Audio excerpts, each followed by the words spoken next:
Hello बच्चों, let's read the question. The question says human ear can here.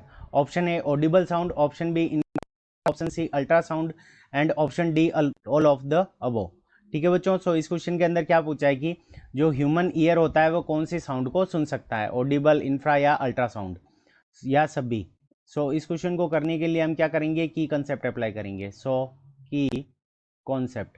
अब की concept के अंदर हमारा जो की कॉन्सेप्ट क्या होगा कि human ear, human ear, human ear can,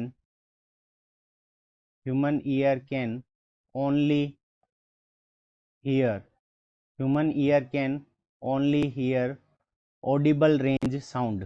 ठीक है बच्चों, सो ह्यूमन ईयर जो रहता है वो हमारा क्या कर सकता है, ओनली जो ऑडिबल रेंज की साउंड है, ऑडिबल साउंड. तो ऑडिबल रेंज की जो साउंड होती है उसी को यह क्या कर सकता है, ह्यूमन ईयर सुन सकता है. अब बात करते हैं कि ऑडिबल रेंज क्या होती है.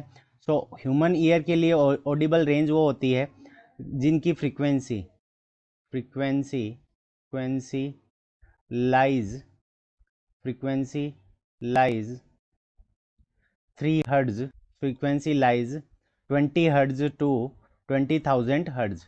तो हमारी जो फ्रीक्वेंसी होनी चाहिए ह्यूमन ईयर जिसको सुन सकता है वो कितनी होती है, 20 हर्ट्ज टू 20,000 हर्ट्ज, 20,000 हर्ट्ज. तो जहाँ पे ये रेंज होती है उसी रेंज को ह्यूमन ईयर क्या कर सकता है, सुन सकता है. तो ऑप्शन ए हमारा करेक्ट आंसर हो जाएगा. अब इंफ्रासाउंड जो होता है इसकी फ्रीक्वेंसी क्या होती है, लेस देन 20 हर्ट्ज. तो इसकी फ्रीक्वेंसी क्या होती है हमारी, लेस देन 20 हर्ट्ज होती है. तो इसको ह्यूमन ईयर नहीं सुन सकता. अब ऑप्शन सी के अंदर दे रखा अल्ट्रासाउंड, इसकी फ्रीक्वेंसी क्या होती है, मोर देन 20,000 होती है, मोर देन 20,000 हर्ट्ज. तो यहाँ पे इसकी फ्रीक्वेंसी क्या होती है हमारी, मोर देन 20,000 हर्ट्ज. तो मोर देन 20,000 हर्ट्ज होती है इसलिए इसको भी नहीं सुन सकता.